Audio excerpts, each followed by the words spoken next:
ಕಾರ್ತಿಕ್ಕು ಮತ್ತು ನಿಮ್ಮ ವಿಚಾರವಾಗಿಯೂ ಅಷ್ಟೇ, ಮನೆಯವರೆಲ್ಲ ಬಂದಾಗ ಕಾರ್ತಿಕ್ದು ನಿಮ್ಮ ಜೊತೆ ಫ್ರೆಂಡ್ಶಿಪ್ ಮಾಡಿದಾದ್ಮೇಲೆ ಗೇಮು ಸ್ಲೋ ಆಗ್ತಿದೆ, ಡಲ್ ಆಗಿದೆ ಅಂತ ಹೇಳ್ತಾರೆ ಹೊರತು ಬೇರೆ ರೀತಿ ಹೇಳಲ್ಲ. ಆದರೆ ನಿಮಗೆ ಎಲ್ಲರೂ ಬಂದವರು, ಭಾಗ್ಯಶ್ರೀ ಮೇಡಮ್ ಬಿಟ್ಟು ಬೇರೆ ಎಲ್ಲರೂ ಕೂಡ ನಿಮ್ಗೆ ಹೇಳೋದೇ ಬೇರೆ. ಅಂದರೆ ಅವ್ರ ಕಡೆ 2 ಬಟ್ ಮಾಡಿ ತೋರಿಸಿದ್ರೆ ನಿಮ್ಮ ಕಡೆ 5 ತೋರಿಸುತ್ತೆ.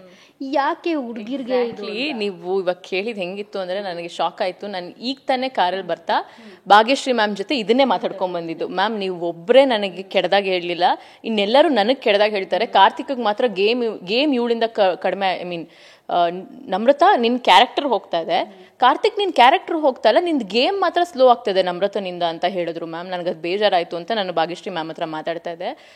ಇಟ್ಸ್ ಅಗೇನ್ ಅವ್ರ ವ್ಯಕ್ತಿತ್ವನ ಅವ್ರು ತೋರಿಸ್ಕೊಟ್ಟು ಹೋದ್ರು ಅಷ್ಟೇ. ಒಳಗಡೆ ಬಂದವರು ದೊಡ್ಡವ್ರಾಗ್ಬೋದಾಗಿತ್ತು. ಅಂದರೆ ನಮ್ರತಾ ನೀನು ಸಕ್ಕದಾಗಿ ಆಡ್ತಾ ಇದೆಯಾ, ಆಡು ಗುರು ಅಂತ ಹೇಳ್ಬೋದಾಗಿತ್ತು. ಕಾರ್ತಿಕ್ ನೀನು ಚೆನ್ನಾಗಿ ಆಡ್ತಿದ್ಯಾ, ಆಡು, ಹೊರಗಡೆ ಬಂದಮೇಲೆ ಏನಿದೆ ನೋಡ್ಕೊಳ್ಳೋಣ ಅಂತ ಸುದೀಪ್ ಸರ್ ಚೆನ್ನಾಗಿ ಹೇಳಿದ್ರು. ಅದನ್ನು ಯಾರು ಒಳಗಡೆ ಹೋದವ್ರಿಗೆ they didn't have rights to speak about somebody's character or somebody's game. ಯಾಕಂದರೆ ಅವ್ರು ಒಳಗಡೆ ಬಂದಿರೋದು ಮೋಟಿವೇಟ್ ಮಾಡದೇ ಇದ್ರೂ ಪರವಾಗಿಲ್ಲ, ಡಿಮೋಟಿವೇಟ್ ಏನಕ್ಕೆ ಮಾಡ್ತೀಯ ನೀನು. ಸೊ ಅಲ್ಲಿ ನನಗೆ ಅಗೇನ್ ವಿಮೆನ್ ಕಾರ್ಡ್ ಪ್ಲೇ ಆಯ್ತು. ಅಲ್ಲಿ ಬಂದು ನನಗೆ ತುಂಬಾ ಕುಗ್ಸಿದ್ರು, ನನ್ನ ಕ್ಯಾರೆಕ್ಟರ್ ಬಗ್ಗೆ ಎಲ್ಲ ಹಂಗಾಗಿದೆ ಹಿಂಗಾಗಿದೆ ಅಂತೆಲ್ಲ ಹೇಳಿದ್ರು. ಬಟ್ ಏನಂದರೆ ಕಾರ್ತಿಕ್ ಬಗ್ಗೆ ನೀನು ಅವ್ರ ಜೊತೆ ಸೇರಿದ ಮೇಲೆ ನಿನ್ನ ಗ್ರಾಫ್ ಹಿಂಗಾಯಿತು ಅಂತ ಹೇಳಿದ್ರೆ ಹೊರತು ನೀನೊಬ್ಬ ಗಂಡ್ಸಾಗಿ ಇದು ಕೆಡ್ದಾಗ ಕಾಣ್ತಾ ಇದೆ ಅಂತ ಯಾರೂ ಹೇಳಲಿಲ್ಲ.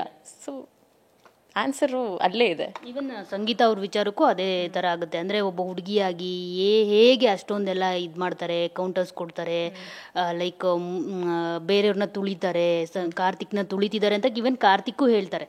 ಸೊ ಅದ್ರ ಬಗ್ಗೆ ನೋಡಿದಾಗ ನಿಮಗೆ ನೀವು ಯಾರ ಪರ ನಿಲ್ಲಬೇಕು ಅಂತ ಸ್ಪೆಷಲಿ ಅನ್ನಿಸ್ತು? ಅದಕ್ಕೆ ನನ್ನ ಅಲ್ಲಿ ಕ್ಲಿಯರಾಗಿ ನಾನು ಸಂಗೀತನ ಪರಾನೇ ನಿಂತಿದ್ದೆ ಅವಾಗ. ಬಿಕಾಸ್ ಅವ್ರು ವುಮೆನ್ ಆಗಿರೋದ್ರಿಂದ ಹಠ ಛಲ ಬಿಡದೆ ಅವ್ರು ವಾಪಸ್ ಕೊಡ್ತಾ ಇದ್ದಾರೆ ಇಡೀ ಮನೆಯವ್ರಿಗೆ, ಬೀಯಿಂಗ್ ಅ ವುಮೆನ್. ಅವಾಗ ನಾನು ಒಂದು ವುಮೆನ್ ಆಗಿ ಒಂದು ವುಮೆನಿಗೆ ನಿಲ್ಲಬೇಕು ಅಂತ ನನಗನ್ನಿಸ್ತು. ಅದಕ್ಕೆ ನನ್ನ ಫ್ರೆಂಡ್ಶಿಪ್ ಅವ್ರ ಜೊತೆ ಅಲ್ಲಿಂದ ಸ್ಟಾರ್ಟ್ ಆಗಿದ್ದು. ಬಿಕಾಸ್ ತುಂಬ ಕುಗ್ಗಿಸ್ಬಿಟ್ಟಿದ್ರು ಮನೆಯವರೆಲ್ಲ.